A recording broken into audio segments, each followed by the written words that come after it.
The wood used to make this bowl comes from an ash tree that was blown down in a storm. This happened a number of years ago. Shortly after the tree fell, I cut it up into chunks and rough turned the shape that you see here. A bowl is rough turned so that the wood can dry out. During the drying process, the wood shrinks and distorts. For this reason, when rough turning a bowl, it's left very thick. This way, once dry, the bowl can be finished turned to its final shape. That's what I'm doing in this video. I don't know why, but this is called a 4-jaw chuck. It'll hold the bowl to the lathe, but first I need to true up the tenon that this thing will bite onto. I use the tailstock and just smush the bowl up against the chuck while doing this.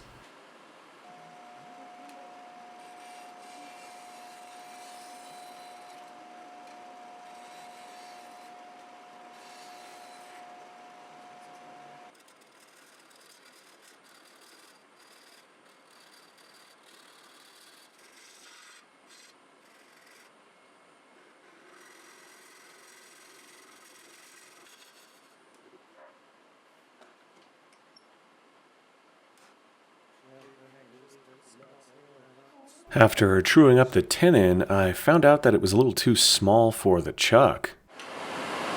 It's very, very close. Apparently it's very close. No big deal, I can make a new one.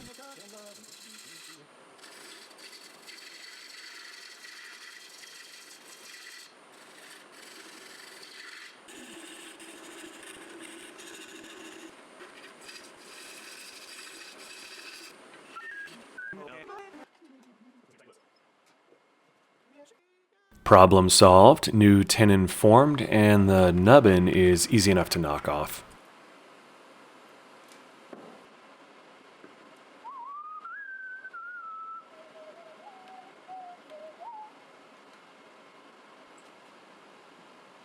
Time to switch from a straight tool rest to a bowl rest. When I rough turned this bowl, it was perfectly round. I'm always amazed at just how much wood will distort as it dries out. Here's a quick look at the tools I'll be using in this video. First is a 3/8 inch bowl gouge. Next is the mighty 3/4 inch bowl gouge. Next up is the ever important bottoming gouge. And finally, a bowl scraper.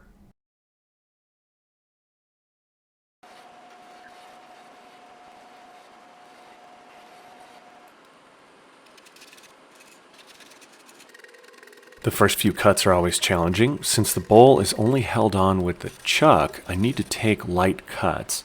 I wouldn't want the bowl to fly off the lathe and hit my van. Also, this is a pretty nice lathe, but it's not very heavy, so I can't spin the lathe very fast or it will bounce around. So I just clump along until the bowl gets closer to round. Also note, in this case I was unable to use the tailstock as extra support because it wouldn't reach far enough to touch the bottom of the bowl.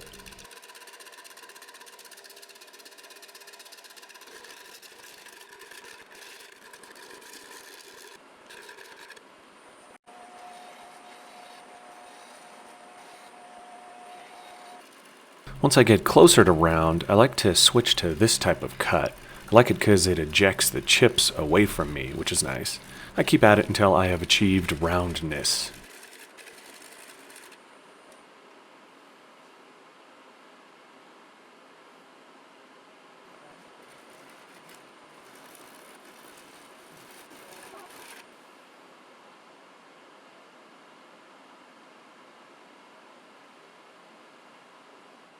If you can't read my excellent penmanship, that says Ash, 27th of March, 2014. I like to date rough-turned bowls, which really should dry for a year or two before finish turning. With the outside all cleaned up, I true up the rim, and after that I'll move to the inside of the bowl.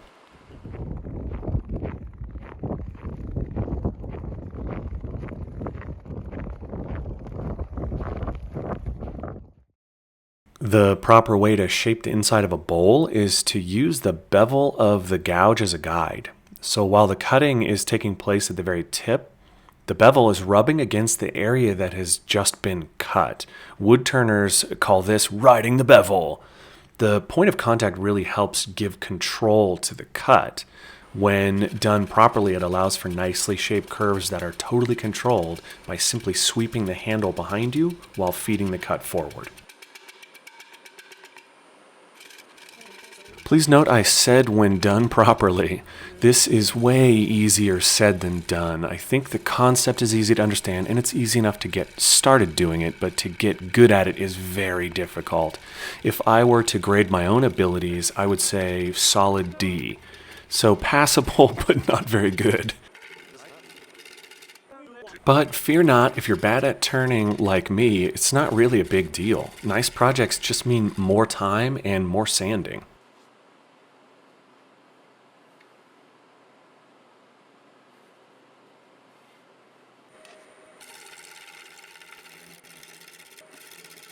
In my normal day job professional woodworking, there's lots of planning and math and emails and other things that all feel like work. The thing I like about turning is I'm able to shut all that off and just go. I do zero planning and even less thinking. I just go by feel. I'm not going to recite you a poem or anything, but turning really is fun. It's a great escape and a welcome change from normal woodworking, if that makes sense. If you haven't tried it, find someone with a lathe and ask to take it for a test drive. Or better yet, take a class. That'll give you a taste, and pretty quickly you'll know if turning is for you.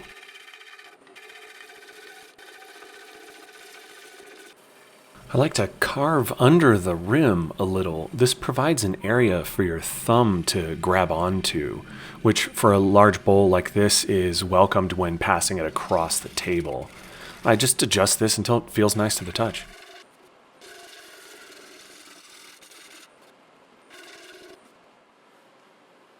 Before going any further on the inside, I wanted to finish up the outside. As I run my hand back and forth, I want to feel a nice, smooth, blended curve.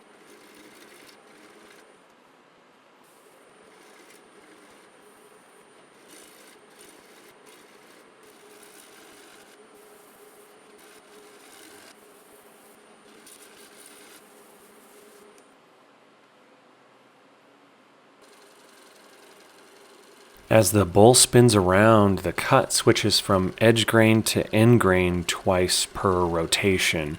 This transition is a place where a tear out can be horrible, and that takes forever to sand. So I hold a gouge at this really steep angle to give the softest cutting action possible. This is my attempt to minimize tear out, and it works pretty well for that. However, I get some high and low spots because I'm just not super smooth with how I push the gouge forward. I'm okay with that because the high and low spots sand out faster than tear out.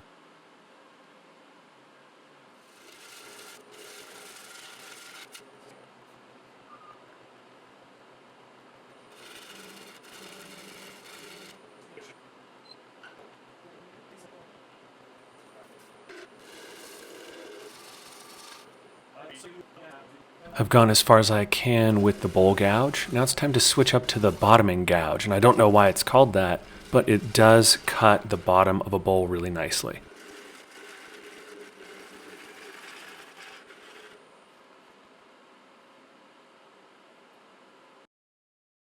So the deal here is the bevel is ground steeper, which allows me to ride the bevel while cutting the bottom of the bowl. I would not be able to do this with the bowl gouge because as the handle is swept around, it ends up making contact with the rim of the bowl.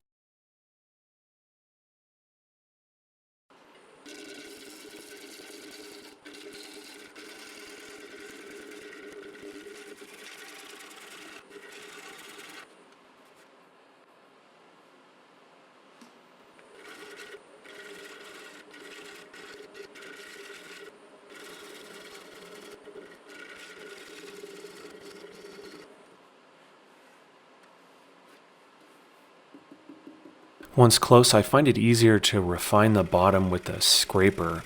I don't go up the sides with this tool because it creates too much vibration and therefore doesn't leave a better surface than the gouge does. I like to hold the bowl before I consider it done. Not too heavy and certainly not too light. My hope is that it's as heavy as it looks. When someone grabs the bowl, I want expectations to be met, unlike when you pick up a gallon of milk that you think is full, but it's almost empty. Here's a look at the lines I was talking about earlier. No problem, sandpaper fixes all.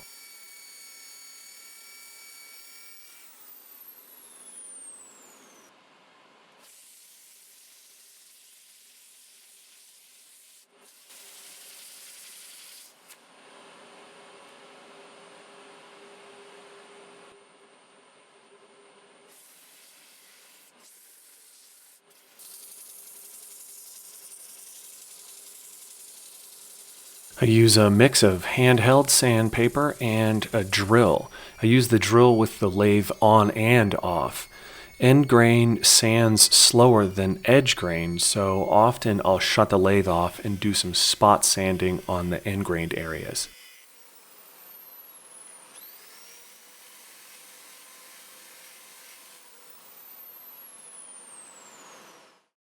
Here's a look at my sander drill thingy. It's a cheap corded drill, and I use a 3-inch diameter hook and loop attachment. I use sandpaper from 100 grit up to 320.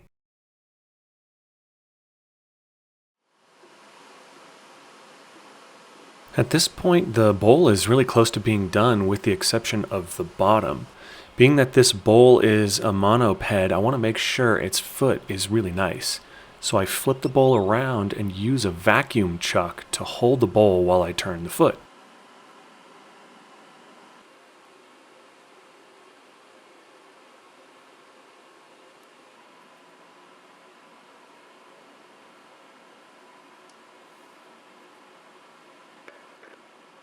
This fitting allows me to mount the bowl to the tailstock, which I then use to align the bowl to the vacuum chuck.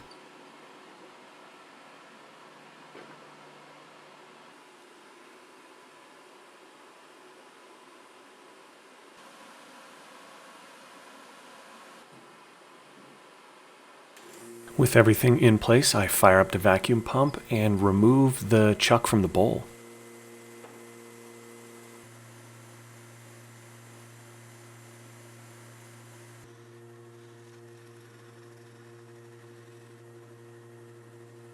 Having the bowl just stick on the vacuum chuck feels a little like dark magic to me.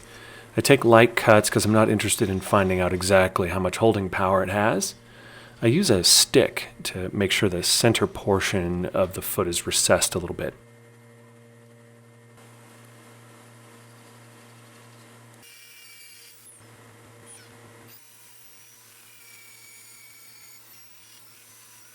I sand the foot area up through all the grits, then the whole outside surface gets one last pass.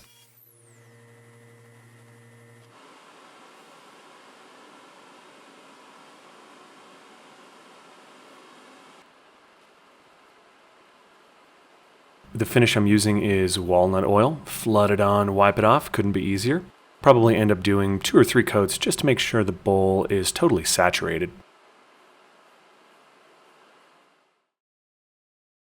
Well, what can I say? It's a bowl. I think it turned out pretty nice. I like the thumb grip. Maybe more importantly, though, I had a blast making it. Even more importantly still, I plan to really build my dad bod eating bread out of this thing. Thanks for watching. Till next time.